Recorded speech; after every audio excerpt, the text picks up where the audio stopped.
کرم کی بارشیں فرماتا ہے. اور آگے فرماتی 1 سال تک مصیبتوں کو اس بستی سے دور فرما دیا کرتا ہے. اگر اب بھی نہیں بولو گے تو پھر قبر میں جا کے بولو گے. ماشاءاللہ اللہ سلامت رکھے. سن رہے ہیں نا میری بات؟ 1 سال تک اس بستی سے مصیبتوں کو دور فرما دیا. ہاں تو کیا یہ رشوت کے طور پہ تھا کیا؟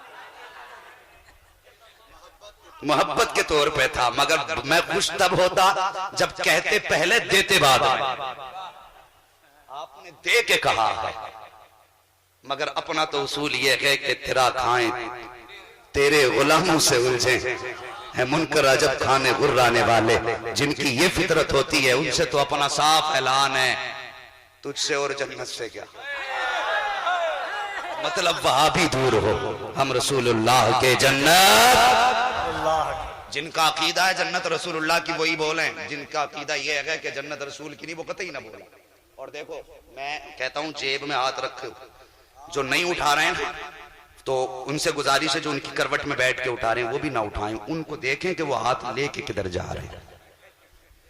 ہاں دیکھ رہو بھیا ضروری نہیں ہے جلسے میں سب اللہ والے آئے ہوں. یہاں تو سب کو دیا جاتا ہے. بول دیں ذرا سبحان اللہ. اب ذرا ہاتھ اٹھا کے کہیں یا رسول اللہ. ایک بار اپنے دائیں بائیں دیکھ لیں کون ہاتھ نہیں اٹھا رہا. جو نہیں اٹھا رہا ہاتھ پکڑ کے اٹھا دیں اور کہو حضور کا لنگر کھاتا تو پھر ہاتھ کیوں نہیں اٹھا رہا ہے. بولو ذرا یا رسول اللہ. سبحان اللہ. بڑی رات آ گئی. بڑی رات کون سی فرماتی جس میں میرے بیٹے کی ولادت ہوئی. اب ذرا غور سے سن جو میں بات کرنے لگا ہوں. فرماتی جو میرے بیٹے کی ولادت کی رات آئی اس دن میرے گھر کے چراغ میں تیل تک نہیں تھا. مالک کونین ہیں وہ پاس کچھ رکھتے نہیں. 2 جہاں کی نعمتیں ہیں ان کے خالی ہاتھ میں. ذہن نشین کریں یہ جو میں بات بتا رہا ہوں ان کی مجبوری نہیں ہے اختیار ہے ان کا. اور انشاءاللہ ابھی میرا جی چاہتا ہے تمہیں حلیمہ سعدیہ کے آنگن تک لے کے جاؤں گا. ذرا بول دیں سبحان اللہ. فرماتی میرے گھر کے چراغ میں تیل تک نہیں تھا اور میرے پاس کوئی خاتون بھی نہیں تھی.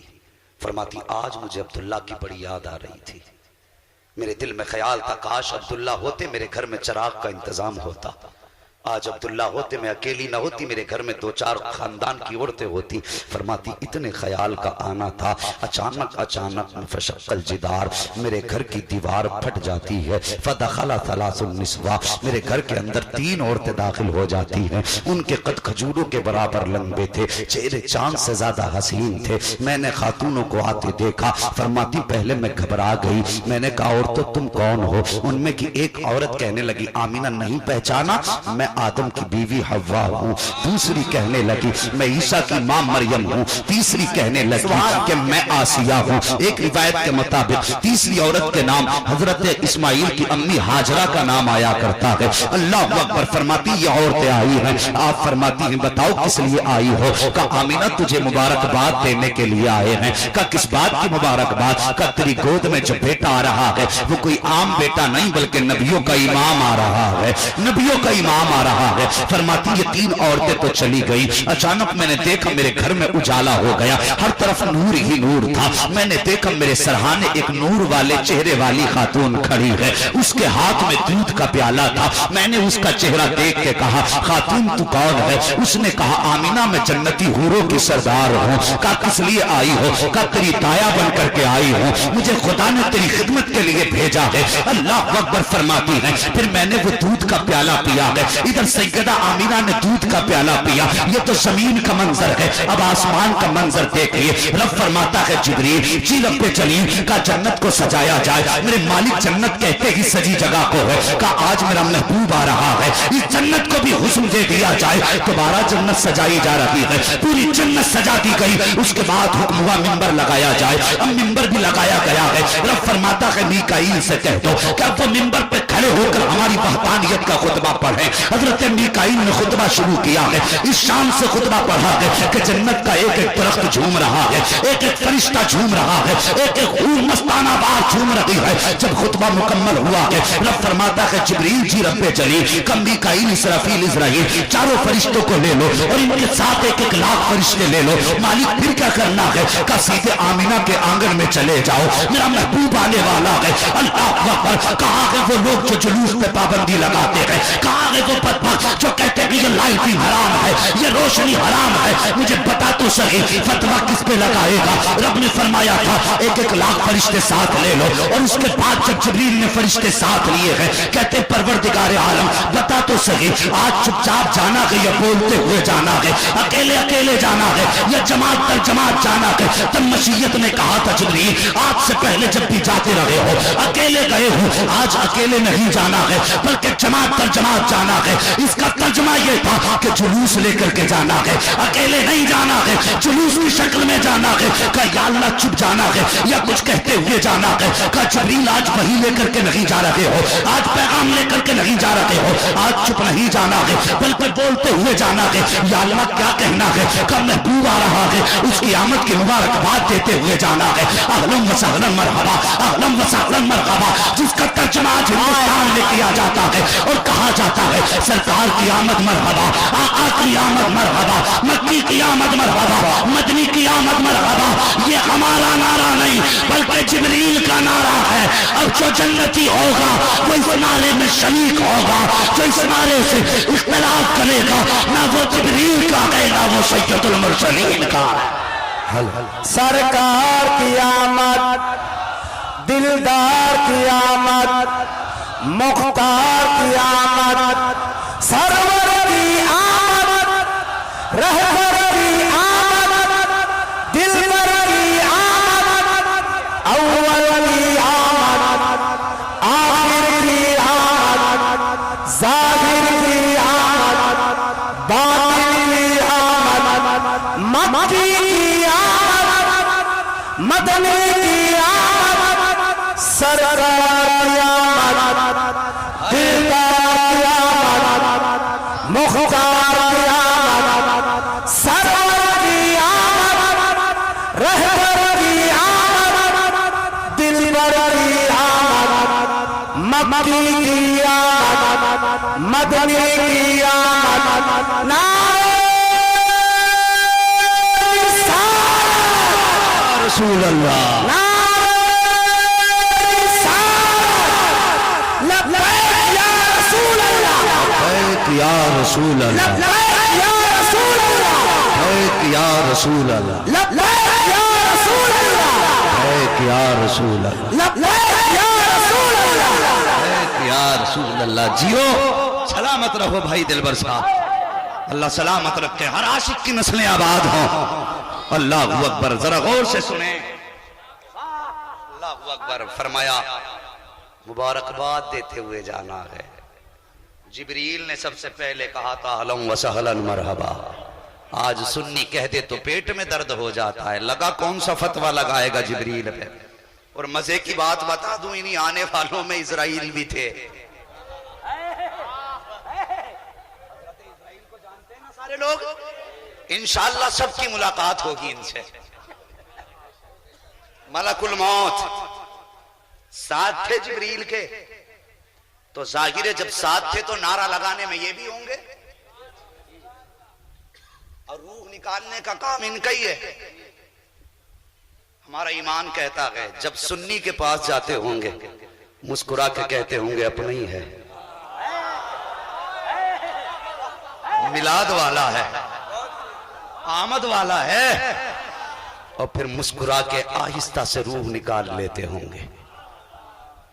اور جب جاتے ہوں گے ان کے پاس تو کہتے ہوں گے اچھا پارٹی چھوڑ کے بھاگ گیا تھا، ہم تو میلاد والے ہیں اور تو بھئی جس کی سکتا ہوتی ہے پھر وہ رگڑے اچھے لگاتا ہے۔ اور بھائی پھر جب وہ روح نکالیں گے ایسا رگڑا لگائیں گے کہ ادھر کی پسلی ادھر کر دیں گے۔ خیریت چاہتے ہو تو اب بھی پارٹی میں آ جاؤ، آج لے ان کی پناہ، آج مدد مانگ ان سے، کل نہ مانیں گے قیامت میں اگر مان گیا. جی خیریت ہے سارے لوگ؟ پیچھے والے بھی خیریت سے ہیں؟ اللہ سلامت رکھے. مولوی دیکھے نہ دیکھے مدینے والے مصطفیٰ دیکھ رہے ہیں. کون کہاں کھڑا ہے حضور کو سب پتا ہے. ہماری نظروں سے بچ سکتے ہو، گنبد خضرا کے آقا کی نظروں سے نہیں بچ سکتے. بیٹھیے ادب سے، بس تھوڑی دیر گفتگو سن لیں. بول دیں ذرا یا رسول اللہ. آئے فرشتے. حضرت آمینہ کہتی ہیں سنو، فرماتی ہیں کہ ستارے اتنے قریب آ گئے تھے میرے آنگن کے. یا اعلیٰ حضرت نہیں کہہ رہے ہیں، نبی کی امی کہہ رہی ہیں. اتنے نیچے آ گئے تھے مجھے ڈر لگنے لگا کہیں میرے آنگن میں گر نہ جائیں. آج کہتے ہیں نا ایک لائٹ کافی تھی، اتنی کمکمیاں لگانے کی ضرورت کیا تھی. چل رب سے پوچھ بتا مالک تو نے یہ ستارے آسمان پہ لگائے تھے، یہ ہزاروں برس کے فاصلے پہ لٹکے ہوئے بھی تو دکھائی دے رہے تھے، اتنے نیچے اتارنے کی ضرورت کیا تھی؟ مشیت کہتی ہے اگر آج بھی اوپر ہی رہتے تو محبوب کی آمد کی رات میں اور باقی راتوں میں فرق کیا رہ جاتا. مقصد روشنی نہیں تھا، مقصد رات کا فرق کرنا تھا باقی راتوں سے. اس لیے نیچے ستارے اتارے. اندھیلے مگر بلو آج ہم نے 4 لائٹیں لگا لی تو تجھے اندھیرا دکھائی دیتا ہے. ہم یہ روشنی کے لیے نہیں لگاتے، ہم یہ باقی راتوں سے فرق کرنے کے لیے لگاتے ہیں. باقی راتوں سے فرق کرنے کے لیے لگاتے ہیں. اللہ اکبر. سنیے ستارے نیچے ہیں. آمینہ فرماتی میرے بستر پہ موتی بکھیر دیے گئے، جنتی پرندے آئے ہیں موتی لے کر کے آئے. اللہ اکبر. ادھر دیکھو جب جبریل میکائیل اسرافیل آ رہے ہیں، حضرت اسرائیل ٹھہر جاتے ہیں. رب نے فرمایا اسرائیل جی رب جلیل تم کیوں نہیں جا رہے ہو؟ کہتے ہیں اے میرے پروردگار میری ڈیوٹی بڑی سخت لگائی گئی ہے. میری ڈیوٹی تو یہ ہے جب کسی کی موت کا وقت آ جائے گا تو موت اپنے وقت سے نہ ایک لمحہ پہلے آ سکتی ہے نہ ایک لمحہ بعد میں آ سکتی ہے. علماء کرام کی دعائیں چاہیے جو میں بات بتانے لگا ہوں. فرماتے ہیں یا اللہ اگر میری ڈیوٹی جو لگائی ہے اتنی سخت ہے کہ مجھے لوگوں کی روحیں نکالنی ہے، اے میرے پروردگار آج بھی کتنے بچوں کو یتیم کرنا ہے، آج کتنی ماؤں کو بیوہ بنانا ہے، آج کتنے بوڑھے لوگوں کے بڑھاپے کا سہارا لینا ہے. اے میرے پروردگار آج کتنی عورتوں کی مانگ کا سہاگ لینا ہے. میرے مالک اگر میں بھی چلا گیا میری ڈیوٹی کا کیا ہوگا؟ یا اللہ میری ڈیوٹی بڑی سخت ہے. جب اتنی بات اسرائیل نے کہی ہے، مشیت نے کہا تھا اے اسرائیل جب تم کسی کے گھر سے چراغ بجھاؤ گے اس کے گھر کا تو یقیناً اس کے گھر کے لوگ روئیں گے.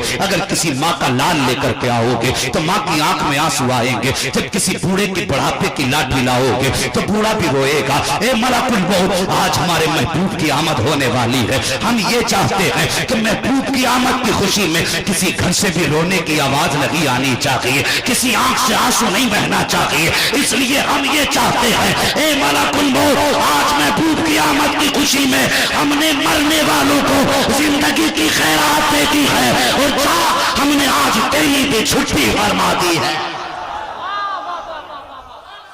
اللہ اکبر. پوچھو علماء سے جس رات میرے نبی جلوہ گر ہوئے. اللہ اکبر. اب جو چھٹی نہ کرے سمجھ لینا کس پارٹی کا ہے، اور جو چھٹی کرے سمجھ لینا وہ کس کی پارٹی کا ہے. سمجھ لینا آپ میری. آگے بڑھئے. میرے راہ طلب کو آسماں کے پار جانا ہے. بس آگے بڑھئے. اللہ اکبر. فرماتی ہیں کہ پھر فرماتی میں نے دودھ کا پیالہ پیا. یہ لوگ اسی بات پہ آج تک جھگڑا کر رہے ہیں نور ہیں کہ بشر ہیں، نور ہیں کہ بشر ہیں. نبی کی ماں کہتی فخرج منی نور، میرے جسم سے نور نکلا.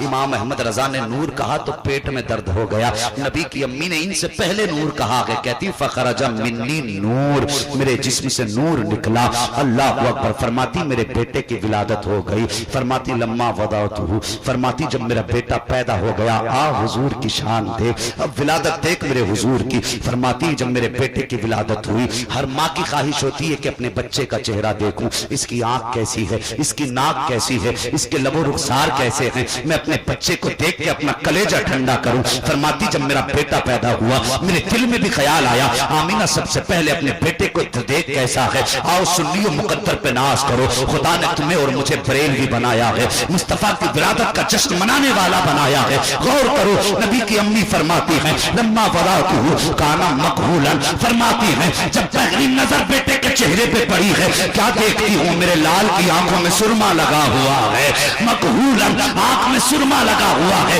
مدہونا بالوں میں تیل لگا ہوا ہے, مغسولا غسل کر کے آ رہے ہیں, مختونا ختنہ شدہ پیدا ہو رہے ہیں, مقصورا ناک کٹا ہوا ہے. فرماتی ہیں معطرن ایسی خوشبو آ رہی تھی کہ پورا مکہ مہکنے لگ گیا تھا. کانا ساجدہ, میرا لال آتا ہے, آتے ہی سجدے میں سر رکھ دیتا ہے. فرماتی میں نے بیٹے کو دیکھا, میرے لال کے اوپر کپڑا پڑ گیا ہے. ایک روایت کے مطابق اس کپڑے کا رنگ ہرا تھا, دوسری روایت کے مطابق اس کپڑے کا رنگ سفید تھا. فرماتی سجدے میں بیٹا ہے, میں نے دیکھا میرے لال کے ہونٹ ہل لگے ہیں, اور ہونٹ بھی کون سے, جن کے بارے میں بریلی کے امام نے کہا ہے پتلی پتلی گلے کچھ کی پتیاں, ان لبوں کی نزاکت پہ لاکھوں سلام. فرماتی میں نے دیکھا میرے لال کے ہونٹ ہل لگے ہیں, میں نے کان لگا کے سنا تو کیا کہہ رہا تھا. فرماتی اس کے ہونٹ ہل لگے تھے اور کہہ رہا تھا رب حبلی امتی, رب حبلی امتی. تبھی تو جمیل قادری نے کہا تھا رب حبلی امتی, کہتے ہوئے پیدا ہوئے. رب نے فرمایا کہ بخشا الصلاۃ والسلام. نعرہ تکبیر, نعرہ رسالت, آمد مصطفیٰ, فیضان حضور میرا شاہ. نعرہ تکبیر, نعرہ رسالت. اللہ اکبر. خیریت ہے؟ دیکھ اسے کہتے ہیں مصطفیٰ کا میلاد. لگا فتوہ کس پہ لگا گا. اور اگلی بات کہتے کہتے حضور کو, حضور معاذ اللہ کہتے ہیں ان کو نبوتی 40 سال کے بعد ملی. مجھے بتائیے اگر آپ کا کہنا ہم مانیں بالفرض, اگر ہم یہ کہہ دیں کہ حضور کو نبوت 40 سال کے بعد ملی, تو لومڑے مجھے بتا جو پیدا ہونے کے بعد رب حبلی امتی کہہ رہے تھے اس کا مطلب کیا تھا؟ ہاں بتانا. جو پیدا ہونے کے بعد حضور کہہ رہے تھے رب حبلی امتی, اس کا کیا مطلب تھا؟ اس کا مطلب یا اللہ میری امت میرے حوالے فرما دے. یہی تو ہے نا. جب امت ہے تو حضور جانتے ہیں نا میں نبی ہوں, میری کوئی امت ہے. اور رب حبلی امتی کا بھی مطلب سمجھئے آپ. حضور نے کیا مانگا جانتے ہو؟ حضور یہ بھی جانتے ہیں کہ امت ہے,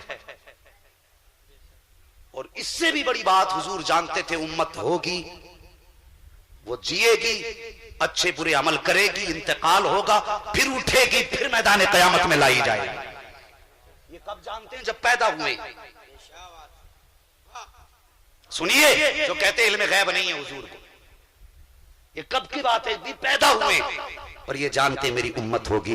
گویا کہہ رہے تھے یا اللہ میری امت ہوگی, قیامت کا دن ہوگا, تو حساب لے گا. میرے مالک ان میں اچھے بھی ہوں گے, اس میں گناہگار بھی ہوں گے. یا اللہ جو اچھے ہوں گے وہ تو حساب دے کے گزر جائیں گے, مگر میرے مالک اس میں کچھ پاپی بھی ہوں گے, کچھ خاطی بھی ہوں گے. یا اللہ اگر تو ان کا حساب لے گا میرے پاپی امتی تیری بارگاہ میں کھڑے نہیں ہو پائیں گے. یا اللہ تیرے غضب کا مقابلہ کیسے کریں گے؟ میرے مالک قیامت کے دن میری امت کا حساب بھی میرے حوالے کر دینا, میری امت بھی میرے حوالے کر دینا. یا اللہ میں اپنی امت کا حساب خود لے لوں گا. جب یہ بات مصطفیٰ کہہ رہے تھے پیدا ہونے کے بعد, تب مشیت نے کہا تھا محبوب دل تھوڑا نہ کر, اداس نہ ہو, قیامت کے دن امت بھی تیرے حوالے ہوگی, جنت بھی تیرے حوالے ہوگی. اشارہ کرنا تیرا کام, جنت تیرا میرا کام. اللہ اکبر. تبھی جمیل قادری نے کہا تھا رب حبلی امتی, کہتے ہوئے پیدا ہوئے. ارے رب نے فرمایا کہ بخشا الصلاۃ والسلام. اور آگے بڑھیں, ذرا سن میرے حضور کی زندگی دیکھ, پھر میں کہوں گا اور تم پر میرے آقا کی عنایت نہ سہی. ارے نجدیوں کلمہ پڑھانے کا بھی احسان گیا. اللہ اکبر. توجہ کریں, حضور کی پیدائش ہوئی, ادھر حضور سجدے میں, ادھر عبد المطلب کعبے کا طواف کر رہے ہیں. اللہ اکبر. یہ کہتے ہیں کہ جو حضور کے مزار کی حاضری کی نیت کر کے جائے معاذ اللہ وہ مشرک ہے. اور حضور اللہ اکبر, اللہ اکبر, حضور فرماتے ہیں جو حج کرنے آیا اور میری زیارت نہ کی اس نے مجھ پہ ظلم کیا. یہ کہتے ہیں جو ان کی نیت سے گیا وہ مشرک معاذ اللہ. اعلیٰ حضرت کہتے ہیں کہ کعبے کا نام تک نہ لیا طیبہ ہی کہا. پوچھا سا ہم سے جس نے بھی نہضت کدھر کی ہے اور اس کے طفیل حج بھی خدا نے کرا دیے, اصل اصول بندگی اس پاک در کی ہے. سمجھنے نا میری بات؟ تو حضور سے عشق کرو. اللہ اکبر. میرے حضور ادھر سجدے میں, ادھر عبد المطلب خانے کعبہ کا طواف فرما رہے ہیں. فرماتے ہیں طواف کرتے کرتے کعبہ جھک گیا. فرمانے لگے میں سوچنے لگا طوفان نہیں آیا, زلزلہ نہیں آیا, ہوا نہیں چلی, بارش نہیں ہوئی, یہ کعبہ کیوں جھک گیا؟ فرماتی ادھر کعبہ جھکا, میں سوچنے لگا جھکا کدھر ہے. غور کیا تو میرے گھر کی طرف جھکا تھا, میرے گھر کی طرف جھکا تھا, میرے گھر کی طرف جھکا تھا. اللہ اکبر. کہنے لگے میرے دل میں خیال آیا, کئی دن سے عجیب عجیب باتیں نظر آ رہی تھی, آج کعبہ بھی گھر کی طرف جھک گیا ہے. اللہ اکبر. ادھر کعبہ جھکا, ادھر مصطفیٰ سجدے میں ہے, ادھر بریلی کے امام کی نظر پڑ جاتی ہے اور کہنے لگتے ہیں جن کے سجدے کو محراب کعبہ جھکی ان بھووں کی لطافت پہ لاکھوں سلام. لگاتے ہو فتوے, لگاؤ تمہاری مرضی جتنا چاہے, ہم تو یہی کہیں گے آج یو آؤ شہنشاہ کا روزہ دیکھو. ارے کعبہ تو دیکھ چکے, کعبے کا کعبہ دیکھ. اللہ اکبر. ادھر عبد المطلب جلدی جلدی گھر کی طرف بھاگے, دروازے پہ گئے, پتہ چلا پوتا پیدا ہوا. دروازے پہ گئے. فرماتے میں گیا دروازے پہ, جیسی دروازے پہ پہنچا ایک جوان کھڑا تھا, ہاتھ میں تلوار, اس نے دروازے پہ لگا لی. میں نے کہا اندر جانے دے. اس نے کہا نہیں جانے دے سکتا. میں نے کہا کیوں؟ کہا اندر نہیں جا سکتے. فرماتے میں نے کہا میں اس گھر کا مالک ہوں, میں عبد المطلب ہوں, کعبے کا متولی ہوں, مکے کے خاندان قریش کا سردار ہوں. اس نے کہا ٹھیک ہے سب کچھ ہوگا لیکن اندر نہیں جا سکتے. آپ نے فرمایا میرا پوتا پیدا ہوا ہے, اسے دیکھنے جاؤں گا. تو اس جوان نے کہا پوتا ضرور تمہارا ہے لیکن محبوب خدا کا بن کے آیا ہے. لگے جانے دینا. اس نے کہا نہیں جا سکتے. کہا کیوں؟ تو وہ فرشتہ کہنے لگا سنو بات یہ ہے, رب یہ چاہتا ہے تمہارے پوتے کی زیارت کے لیے فرشتے آ رہے ہیں جا رہے ہیں, اس کی مرضی یہ ہے کہ پہلے عرش والے دیکھیں گے اس کا جلوہ, پھر فرش والے دیکھیں گے. سمجھ رہے ہیں؟ یہ میرے حضور کی ولادت ہے, یہ میرے حضور کی ولادت ہے. باتیں تو بہت ساری ہیں, انشاءاللہ کبھی زندگی رہے گی تو باقی باتوں پہ پھر حضور کی شان کے مطابق گفتگو ہوگی. بس سچ تو یہ ہے کہ زندگی ختم ہوئی اور قلم سوکھ گئے, تیرے اوصاف کا ایک باب بھی پورا نہ ہوا. اور جوانوں یہاں کے بیٹھے ہو, میں تمہارا مہمان ہوں, بڑوں کا بڑا, بڑوں کا چھوٹا ہوں, چھوٹوں کا بڑا ہوں اور برابر والوں کا ساتھی ہوں. بس ایک گزارش تم سے ہے, حضور آئے تو بیٹیاں مسکرانے لگیں, حضور آئے تو مائیں مسکرانے لگیں, حضور آئے تو بہنیں مسکرانے لگی, حضور آئے تو ماں باپ مسکرانے لگے. اللہ اکبر. یہ میلاد ہی کا تو صدقہ ہے جو تیرے گھر کے اندر بہنوں کی مسکراہٹ ہے, یہ میلاد ہی کا تو صدقہ ہے جو گھروں کے اندر ماں باپ کی ہنسیاں گونج رہی ہیں. اگر قسم خدا کی مصطفیٰ نہ ہوتے ہم تو اتنے گئے گزرے تھے, اپنی ماں کو بازار میں بیچ دیا کرتے تھے, ہم تو اتنے گئے گزرے تھے, باپ کو غلام بنا کے اپنے گھروں میں رکھا کرتے تھے. ہم وہی تو تھے جو بیٹیوں کو زندہ درگور کر دیا کرتے تھے. خدا کی قسم مکے میں مدینے والے آقا کیا آئے ہیں, وہ قوم جو بیٹوں بچیوں کو زندہ دفن کرتی تھی اب وہ چلتی ہے تو پیر زمین پہ سنبھال کے رکھتی ہے, کہیں چوٹیاں پیر کے نیچے نہ دب جائیں. یہ انقلاب کس کی وجہ سے آیا؟ آمینہ کے لال کی وجہ سے آیا ہے. جاؤ اپنے گھر جا کر کے یہ پیغام دینا کہ ایک مراد آباد کا دیوانہ آیا تھا اور کہہ کے گیا تھا آج جو بیٹیوں کو وقار ملا ہے یہ مصطفیٰ کے قدموں کی خیرات میں ملا ہے, مصطفیٰ کے صدقے میں ملا ہے. مجھے بتائیے تو صحیح, جس امت کے لیے میرے مصطفیٰ آنسو بہاتے رہے, اس دور میں حضور نے اپنی بیٹی کو جگر کا ٹکڑا کہا تھا, جس دور میں بیٹیوں کو قتل کرنے پہ لوگ فخر کرتے تھے, تمہیں عزت بخشی میرے مصطفیٰ نے. آج جب تم اسکول جایا کرتی ہو, ٹیوشن پڑھنے جایا کرتی ہو تو باپ کی آبرو کو بھی نیلام کر رہی ہو, اسلام کی بھی دھجیاں اڑا رہی ہو. تمہیں بتاؤ تو صحیح, تمہاری تو کوئی اوقات تک نہ تھی, آج جو تمہیں معاشرے میں عزت ملی ہے یہ مصطفیٰ کے دین کا صدقہ ہے, یہ مذہب اسلام کا صدقہ ہے. جب تم ٹیوشن کے لیے ننگے سر جاتی ہے پھر تجھے آمینہ کا لال یاد کیوں نہیں آتا ہے, فاطمہ الزہرا کے بابا کی یاد کیوں نہیں آتی ہے؟ جب تم ننگے سر جا کر کے بوائے فرینڈ بنانے کے بعد اسلام کی عزت کو تار تار کرتی ہے تب تجھے مصطفیٰ کی یاد کیوں نہیں آتی ہے؟ تو کیا سمجھ